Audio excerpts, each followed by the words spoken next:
guys, and welcome back to the channel. Welcome back to The Sims 4, and welcome back to a speed build, a little bit of a different one, and also kind of the same. We're doing an apartment, which is one of my favorite things to do, but we're doing an apartment that doesn't exist in everyone's game because I built it.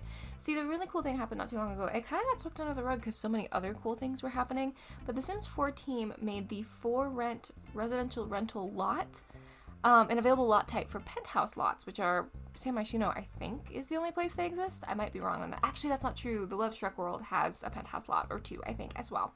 Regardless, for a while, you couldn't use the residential rental lot style on the penthouse lots. I'm not really sure entirely why that was a case, but you couldn't. And everyone was a little bit bummed because we all wanted to just build more apartments, right? How cool is it to build more apartments on top of apartments you already have?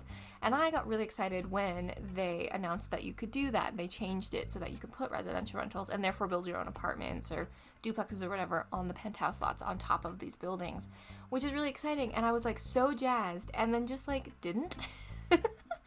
Just kind of didn't. And then the other day I sat down and I was like, I want to decorate like a whole bunch of little studios or like one bedrooms and just like tiny ones. And there's one like really good tiny apartment in San Myshuno. There's a lot of really good apartments, but they're kind of big, which is good for a lot of like growing into your gameplay, having kids, getting pets, loved ones, you know, multi-generational gameplay, things like that. But there's not a lot of like teeny weeny ones, which are my favorite to kind of think about because I love like the tiny space vibe. I share with roommates, so I live in a whole house, but my like personal space is like a room and a bathroom. So I love the idea of maximizing teeny weeny little spaces. And I love building that way in The Sims. Absolutely adore it. I find it the most fun and unique and challenging to try to make all of that cohesive. So I built myself a bunch of basically like one bedroom. I think there's a couple 2-bedroom. There might even be a studio. I can't remember. I like made myself some popcorn, got myself a soda, put on a podcast, and was like going to town. So that's why you may have noticed at the beginning of this video that some of the carpet is all like color coded, because right now it's just a penthouse lot. I haven't changed it into residential rental because that can be a little bit fussy, and right now there's a bug with that it can corrupt your game.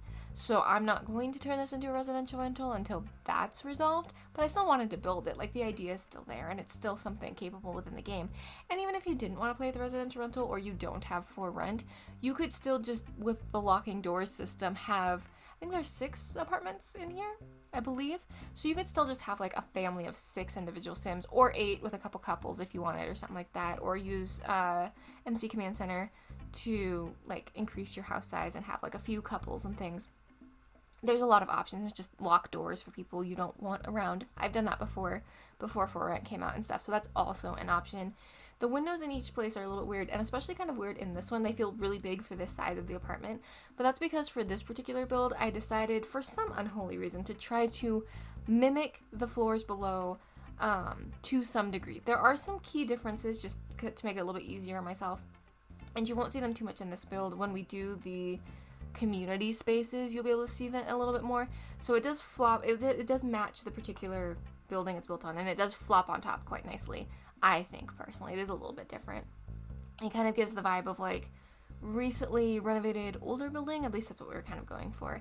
And this particular apartment kind of had a mind of its own. I really enjoyed it. We were already deep into it. I had the idea of like, these apartments are not super recently renovated, but like relatively recently gone through and like cleaned up. Their sort of builder special. And then whoever comes in like can put contact paper or peel and stick wallpaper or, you know, things like that. But it's still like kind of white and stark, and like you can tell they're trying to make it a home. And so my idea with this particular apartment was this is somebody's first apartment. They're really working at making it cozy. They're taking it really seriously. So all the walls are white because builder's white. And then there's like peel and stick wallpaper on certain walls to make focal features. There's like a mantle with some candles because obviously you can't just put in a fireplace if you're renting. Or, I mean, really, even if you own the apartment, you probably can't just put a fireplace in. And like I did the yellow cabinetry because I imagine they were probably just basic builder white, and she put contact paper over the top. That was kind of the idea. And then I really love the kind of storytelling elements in this. Like, there's the computer, but we put a lot of the cozy gamer stuff in because I liked the idea of gaming by that window. There's an art pad because, you know, maybe she streams and she makes all of her own assets and elements, or she does YouTube and makes all of her own assets and elements. I do, you can tell, because they're kind of rough. Little plants and stuff here and there, maybe a collection of things from some travels. And then the thing that actually made my heart really happy, which is such a silly thing to be like excited about, but I loved it, was the chair that she sits at her desk is actually off the dining table. So you can move it back and forth. So there is a full 4 set of dining chairs if she wants to have guests over, but you'll have to just pop into build mode real fast and move that chair, because otherwise she uses it as a desk chair because it's a small space. So why would you need a whole nother chair when you can just borrow from your dining table, right? At least that's what I would probably do, unless my dining table chairs weren't super comfy. Full disclosure, I'm sitting in a dining table chair. I've stolen it from the dining table in this house at my desk, because some of you may remember the exploding chair situation where my desk chair just decided it was done and the whole bottom of it came apart quite violently, which I find offensive for a multitude of reasons. But after some research online, I found out that that chair is somewhat notorious for that fault. It's like a weld failure thing, like I don't know. But it made me feel somewhat ridiculous that my chair exploded out from underneath me. So I am sitting in a desk chair, or in a dining chair. And I can tell you, as someone who works at the computer a lot, not great. I need to invest in a new desk chair, but I have a little bit of like buyer's freeze. Like, there's so many options that I'm like spooked about it, you know? So here we're going through. I didn't put a lot of clutter in the kitchen. It's a small kitchen, and I wanted to make sure the cabinet space we could use for cooking. And I didn't do a ton of clutter on the walls. And I will say, that's the other thing. The one kind of thing that is like a little bit annoying in these apartments is that they are medium wall height, which generally I do not love. But to make it look right with the outside of the building, we had to kind of go with that. And like I said, I really did follow the exterior of the building we're on top of to start. Now, I would love to do this again. I would love to build a ton of apartments on top of penthouses. I found this really fun. And you're going to see all the other apartments coming up in builds as we go. They probably won't all be in order, but like I'm trying to like mix and match my multi-part series so that you don't get like burnt out on them. But I really enjoyed this, and so in order to make it match the point I was making is that the walls had to be medium height, which I don't love, although I think if we're playing with the idea of like it's an older building that's had like a little bit of a refresh, that's not wholly uncommon. Tall ceilings are not wholly uncommon in older buildings. You kind of get one or the other, right? You either get the like older buildings that are like hella grandiose and have really tall, beautiful ceilings and all this ornate work, or you get the buildings where you're like, wow, a fully grown human cannot stand up in here. I went with the first. And now we're moving into the bedroom part, and I did stick the bed against the wall because I kind of thought, like, this is a single sim, and that's what I would do. In fact, that's what I've done in my room. My bed is against the wall. It's a full queen-size bed, but, like, it's just nice to have that cozy.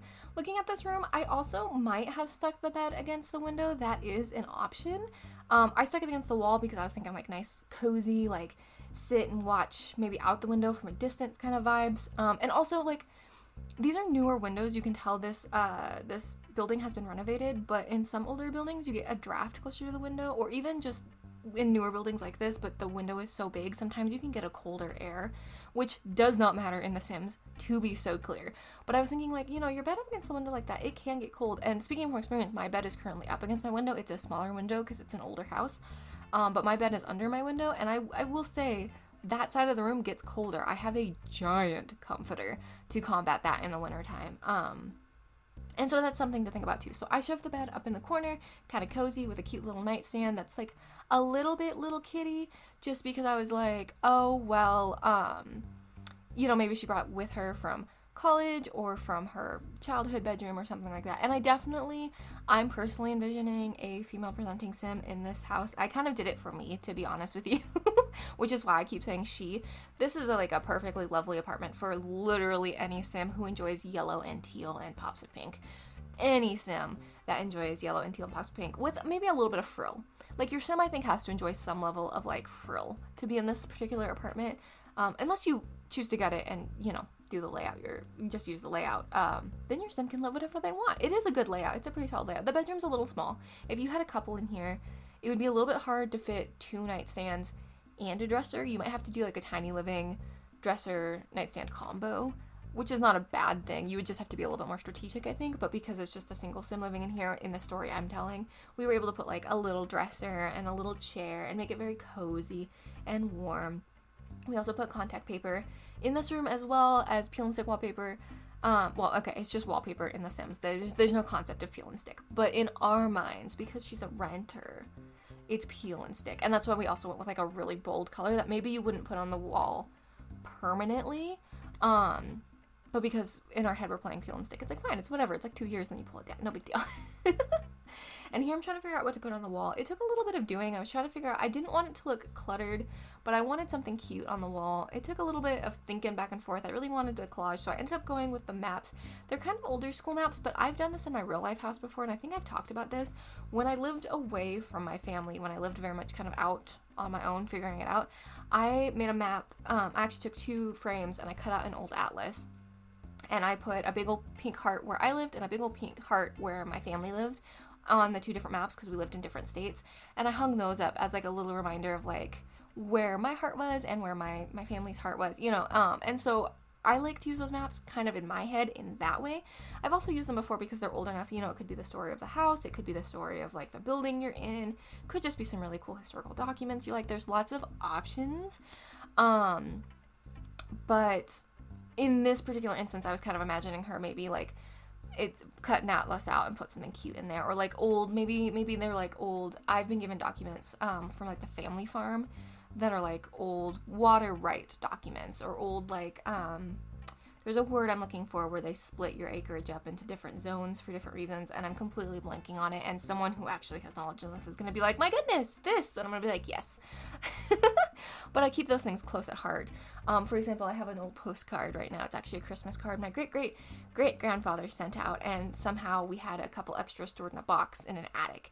And so a couple of us got to keep those who were into historical things. Like I have that framed in on my wall, for example. So that was kind of the story. For those of you who are like, why the random maps? Because in my head, they mean something to them. And then I went with sort of an older style bathroom setup, very basic, with just like some cute things, and just pretty white. I wanted to use the new subway tile. I used the new subway tile in the kitchen here as well, as long as, like I said, with the basic builder's white. The bathroom is nothing to write home about, and that was kind of the intention. Again, the vibe was first apartment in the city, right? Like, so she's putting a lot of time and effort into different things, but like a bathroom is also a bathroom. To a point, you can't shine an old kind of crusty bathroom.